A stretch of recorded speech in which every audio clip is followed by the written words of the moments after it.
Hello दोस्तों, welcome. आज इस वीडियो में हम लोग बात करने वाले हैं ऐसे स्टॉक के बारे में जो आगे जाकर बहुत ज़्यादा चमकते सितारे बन सकते हैं। हम लोग जिसको फ्यूचर के मल्टीप्लेगर के नाम से भी जानते हैं, उसी टाइप का कॉन्सेप्ट है। ये टॉपिक बहुत इंपॉर्टेंट है और फ्यूचर ओरिएंटेड है। फिलहाल 2021 शुरू हो गया है और इस वीडियो में हम लोग बात करने वाले हैं 2030 की, अप्रॉक्सीमेटली 10 साल आगे की। तो हम लोग ऐसे बिजनेस को एंड सेक्टर्स को आइडेंटिफाई करेंगे जो आने वाले 9 से 10 साल में रॉकेट की तरह भाग सकते हैं। हाँ, बिल्कुल आपने सही सुना, रॉकेट की तरह। ऐसा नहीं है कि 2030 में कोई नया बिजनेस आएगा, बट हम लोग को ऐसे बिजनेस को आइडेंटिफाई करना है कि वो तेज़ी की रफ्तार से भाग सके, ग्रो हो सके।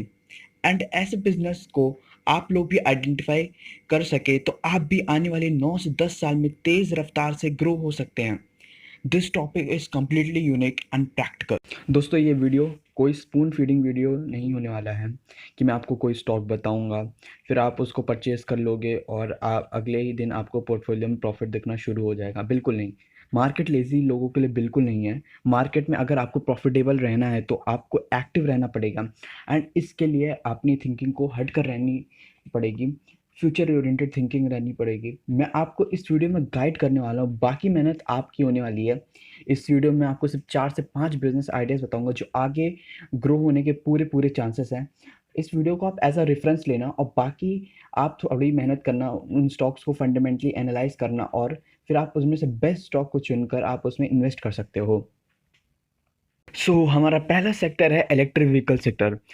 ये बच्चों बच्चों को पता है कि 2030 तक इलेक्ट्रिक व्हीकल जो है बहुत ज़्यादा पॉपुलर हो जाएंगी इन इंडिया। वैसे तो अभी बाहर देशों में पहले से पॉपुलर हो चुकी हैं, लेकिन बट इंडिया में अभी नहीं हुई हैं। लेकिन आगे ऐसा माना जा रहा है कि इलेक्ट्रिक व्हीकल्स मतलब बहुत ही ज़्यादा ग्रो हो सकती हैं, एक्सपोनेंशियल ग्रोथ हो सकती है इनमें। अगर हम लोग इलेक्ट्रिक व्हीकल्स में आते हैं तो पहले हम लोग रीज़न जान लेते हैं कि क्यों ग्रो हो सकती है, because without reason it is not valid कि मैं आप लोगों को बताऊं कि इलेक्ट्रिकल ग्रो हो सकती है। पहला रीज़न है कि increasing price of petrol. Petrol का प्राइस अभी 100 प्लस पहुंच चुका है और ये कहीं ना कहीं जो नॉर्मल जो मिडिल क्लास फैमिलीज़ हैं उनके लिए बहुत बड़ी प्रॉब्लम होती है। अगर अगर वो लोग इतना दूर दूर ट्रैवल करेंगे तो फिर उनको मतलब अगर इतना ज़्यादा महंगा पेट्रोल होगा तो कहीं ना कहीं प्रॉब्लम होगी उनको ट्रैवलिंग में और उनकी जेब हल्की हो सकती है। Price of petrol is the first reason. Second reason, electric vehicles launch हो रहे हैं इंडिया में और अभी टाटा मोटर्स ने भी कई सारे इलेक्ट्रिक व्हीकल्स ला चुके हैं और कहीं न कहीं गवर्नमेंट सपोर्ट करे इलेक्ट्रिक व्हीकल्स को। वैसे हमारा थर्ड पॉइंट है और गवर्नमेंट सपोर्ट करी by providing incentives and tax rebate. मतलब कहीं न कहीं जो परचेज़ करते हैं इलेक्ट्रिक व्हीकल्स उनको एक टैक्स रिडक्शन देखने को मिलता है। Fourth reason is policy commission, NITI Aayog. उनके अकॉर्डिंग $300 बिलियन की डोमेस्टिक बैटरी मार्केट हो जाएगी 2030 तक। ये बहुत ही बड़ा लार्ज नंबर होता है और अगर आप सोच सकते हो कि मतलब अगर आप इन्वेस्ट करते हो तो 100% आपको मतलब ग्रोथ होनी है आपके स्टॉक में। अब बात जब आती है इलेक्ट्रिक व्हीकल्स की तो हम लोग कुछ स्टॉक की बात कर लेते हैं। देखो इसमें क्या होता है कि 3 पार्ट्स में डिवाइड होता है इलेक्ट्रिक व्हीकल्स का जो होता है। पहला जो इलेक्ट्रिक व्हीकल्स मैन्युफैक्चर करती है, सेकंड जो बैटरीज़ बनाती है और थर्ड जो हमें चार्जिंग इंफ्रास्ट्रक्चर प्रोवाइड करेगी। पहला हम लोग बात करते हैं जो इलेक्ट्रिक व्हीकल्स बनाएगी कंपनी। वैसे अगर आपको एक फंडामेंटली गुड कंपनी चाहिए तो मैं मारुति सुजुकी लूँगा, बट अभी मारुति सुजुकी ने कोई भी कार इलेक्ट्रिक व्हीकल्स में नहीं लॉन्च करी। वैसे इनका प्लान है कि till the end of the year 2021 वो अपनी पहली इलेक्ट्रिक व्हीकल लाएँगे। और वैसे टाटा मोटर्स ने लॉन्च कर दिए हैं अपनी व्हीकल्स, बट उनमें बहुत ज़्यादा डेब्ट है उस कंपनी में। फंडामेंटली कहीं न कहीं टाटा मोटर्स थोड़ा पीछे रह जाता है, बट वो टाटा कंपनी है तो कहीं न कहीं बहुत जल्दी वो चाहे तो डेब्ट फ्री हो सकते हैं। और अभी आपको पता होगा टाटा मोटर्स के जीएलआर सेगमेंट का मतलब थोड़ा-सा लॉस हुआ था। अगर आप लोग को एक फंडामेंटली गुड कंपनी चाहिए तो आप मारुति सुजुकी ले सकते हो और अगर आपको थोड़ा-सा रिस्क लेना है तो आप टाटा मोटर्स के साथ भी जा सकते हो। When it comes to the electric vehicles तो हम लोग को चाहिए होंगे चार्जिंग स्टेशन, क्योंकि आपको पता ही है कि इलेक्ट्रिक व्हीकल्स में मतलब जो रेंज होती है चलने की वो बहुत ही कम होती है। एट सम पॉइंट हम लोग को उसको दोबारा चार्ज करना होगा, तो उसके लिए हम लोग को थोड़ी थोड़ी डिस्टेंस में इलेक्ट्रिक चार्जिंग स्टेशन चाहिए होंगे। अभी तो इंडिया में कोई भी चार्जिंग स्टेशन नहीं बना रही company except Tata power. Tata power ने अभी एमजी मोटर के साथ मिलके कुछ अपने लॉन्च किए थे चार्जिंग इंफ्रास्ट्रक्चर और अप्रॉक्स 100 प्लस होंगे और इस साल के एंड तक वो लोग 600 प्लस जाने की कोशिश कर रहे हैं। So you can invest in Tata power. वैसे तो बहुत अच्छी कंपनी है लेकिन अभी बहुत ज़्यादा डेप्ट है, लेकिन डेप्ट इसलिए ज़्यादा है क्योंकि उन्होंने अपना इन्वेस्टमेंट कर रखा है बाय बिल्डिंग चार्जिंग पोर्ट्स। सो कहीं ना कहीं उनको फ्यूचर में उसी पोर्ट से प्रॉफिट आएगा। Not talking about the batteries. Batteries is very important in electricals, and most of the जो कॉस्ट होता है कार में वो इलेक्ट्रिकल्स में उसका बैटरी का आता है। और इसमें आप लोग जा सकते हैं अमर राजा बैटरी के साथ और एक्साइड बैटरी के साथ। तो मैंने कुछ आपको स्टॉक्स बता दिए हैं इलेक्ट्रिक व्हीकल्स को लेकर, सो आप इन सब इलेक्ट्रिक व्हीकल्स स्टॉक को कंसीडर कर सकते हो। अब हमारा सेकंड सेक्टर है एफएमसीजी सेक्टर। एफएमसीजी सेक्टर बोले तो फास्ट मूविंग कंज्यूमर गुड्स, जिसमें हमारे मतलब जो पैक्ड फूड्स होते हैं, जो सूखा सामान होता है, जो मतलब खाने के लिए यूज़ होता है, बिस्किट्स, नमकीन और भी कई सारे प्रोडक्ट्स होते हैं। अब हम लोग बात करते हैं जो डेली लाइफ में और गुड्स यूज़ होते हैं, जैसे हमारा हो गया शैम्पू, हो गया सोप्स, हो गया डिटर्जेंट यूज़ हो गया, और जो कॉस्मेटिक्स हो गए और ओवर द काउंटर ड्रग्स हो गए, और जो बाकी भी कंज्यूमर्स आते हैं इसमें। अब हम लोग बात करते हैं इसमें हम लोग को इन्वेस्ट क्यों करना चाहिए। देखिए, पहला रीज़न है कि फोर्थ लार्जेस्ट सेक्टर है इंडियन इकोनॉमी में, मतलब इंडियन इकोनॉमी में बहुत बड़ा मेजर रोल प्ले करता है एफएमसीजी सेक्टर। सेकंड, जैसे जैसे मतलब हम लोग ग्रोथ हो रही कंट्री में, वैसे वैसे बहुत ज़्यादा लोग पढ़े लिखे हो रहे हैं, और कहीं ना कहीं वो अब जो भी सामान लेते हैं उसमें वो लोग ब्रांड ज़रूर चेक करते हैं। तो कहीं ना कहीं जो ऑर्गेनाइज सेक्टर हैं एफएमसीजी में, उनकी ग्रोथ तो होनी होनी है।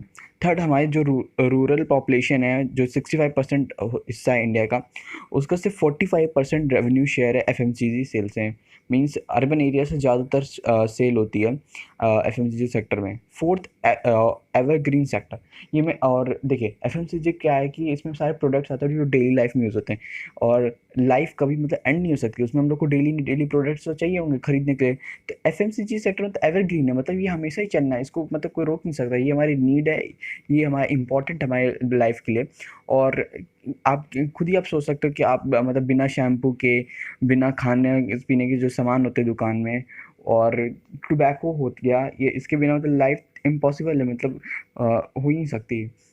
इसीलिए एफएमसीजी सेक्टर हम एवरग्रीन सेक्टर बोलते हैं। अब हम लोग बात करने वाले एफएमसीजी सेक्टर की कुछ सबसे बड़ी कंपनियों के बारे में।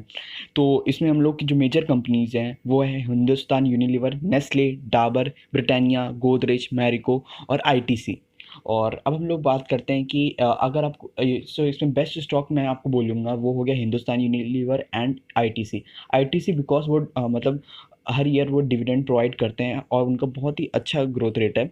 सो अब हम लोग कुछ प्रोडक्ट्स बात करते हैं जो एचयूएल प्रोवाइड करता है। आप जो आपने नाम सुनोगे जैसे एक्स हो गया, कॉर्नेट हो गया, लक्स हो गया, मैग्नम हो गया, Rexona, Dove, Knorr, Lifebuoy, Lipton, Sunsilk, Sure, Wheel, Pond's, Surf Excel, Bru, Red Label, Vim, Taaza, Tajmahal, Clinic Plus, Kwality Wall's, Liril, Rin, Fair and Lovely, Kissan, Pureit, Domex, सेट्रा, और बहुत सारे इनके प्रोडक्ट्स हैं। मतलब मैं नाम ले सकता हूँ, इतने सारे इनके अंदर प्रोडक्ट आते हैं। सो आप एचयूएल के साथ भी जा सकते हैं क्योंकि इसका मतलब रिटर्न भी बहुत बढ़िया है, और ग्रो होने और इसके जो ब्रांड हैं कितने, इसके अंदर जो ब्रांड्स आते हैं ना, बहुत ज़्यादा ब्रांड्स कवर करती है। सो हमारा नेक्स्ट स्टॉक है आईटीसी। आईटीसी के अंदर मैं कुछ प्रोडक्ट्स आपको बताता हूँ। आशीर्वाद, सनफीस्ट, गुमॉन, Fabelle, Bingo, B Natural, Classmate, Engage, Vivel, Savlon, Fiama, Charmis, yippee, ITC, Master Chef, Mangaldeep.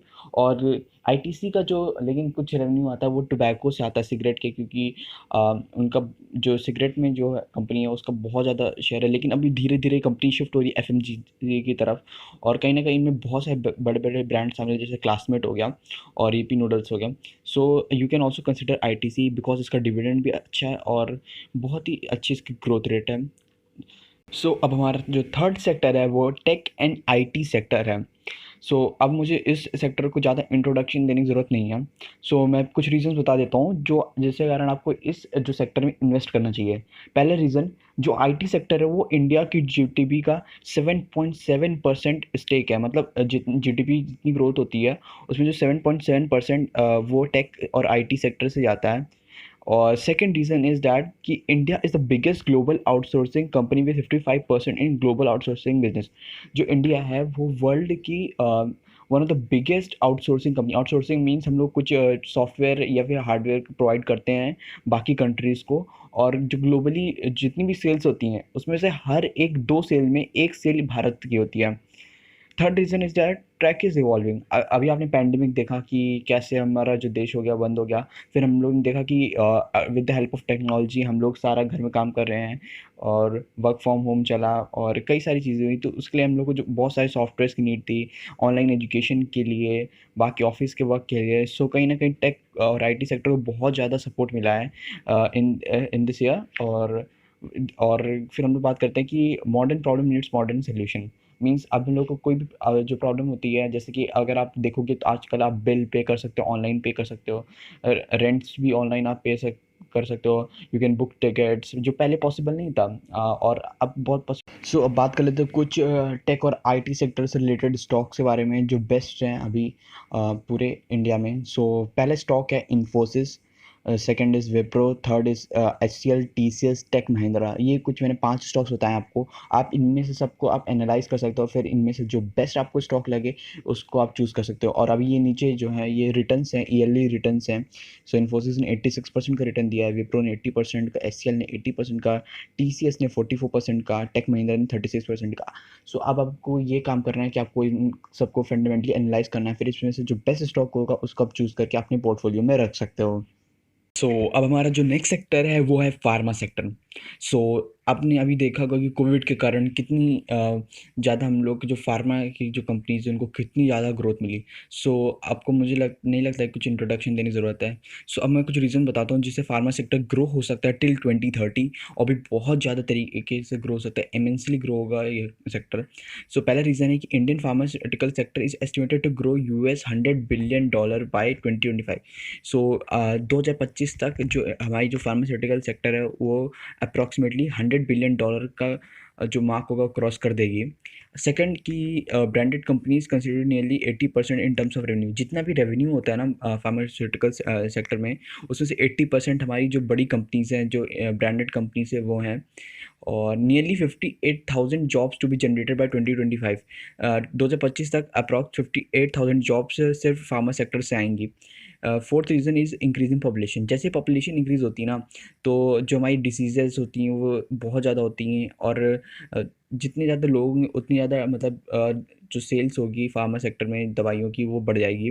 Fifth is increasing health awareness. जैसे-जैसे सब लोग पढ़े लिखे हो रहे हैं, सब लोग हेल्थ को लेकर बहुत ज़्यादा कॉन्शियस हो रहे हैं और कहीं न कहीं वो अब हेल्थ को लेकर बहुत ज़्यादा चिंतित रहते हैं। दे ट्राई डिफरेंट मेडिसिन्स और भी कई सारी चीज़ें होती हैं। Sixth point is new diseases growing per day. अब जैसे-जैसे पॉपुलेशन इंक्रीज़ हो रही है वैसे-वैसे पॉल्यूशन बढ़ रहा है। सेम उसके साथ ही साथ कई सारी डिसीज़ेज़ भी ग्रो हो रही हैं। अभी आपने लास्ट ईयर देखा कोरोना वायरस जैसे पैंडेमिक था। कहीं न कहीं pharma sector will be always growing क्योंकि डिसीज़ेज़ कभी ख़त्म नहीं हो सकती हैं। कहीं न कहीं मेडिसिन्स की ज़रूरत आएगी और न्यू रिसर्च होगी, उसके लिए फार्मा सेक्टर तो ग्रो हो सकता है। अब हम लोग बात कर लेते हैं टॉप फार्मा कंपनी जो आप बाय करने की सोच सकते हो। ये हो गई Sun Pharma, Aurobindo, Piramal, Intas, Glenmark, doctor Reddy, Lupin, Cipla, IPCA Laboratories, Divi's Laboratories, Syngene, Natco Pharma, Intas. बस और सारी बहुत सारी कंपनीज है। आप इन सबको न्यूज़ को आप एनालाइज करो, इनमें से जो बेस्ट कंपनी आपको लगे उसको आप ले सकते हो। गाइस मैंने आपको चारों सेक्टर बता दिए हैं जो आगे चल के 2030 तक पक्का ग्रो होने वाला है। अगर आपको कंटेंट पसंद आया है तो आप लाइक कर सकते हो और चैनल को सब्सक्राइब कर सकते हो। Meet you in the next video. अगर आपको कोई डाउट है तो नीचे आप कमेंट सेक्शन में पोस्ट कर सकते हो।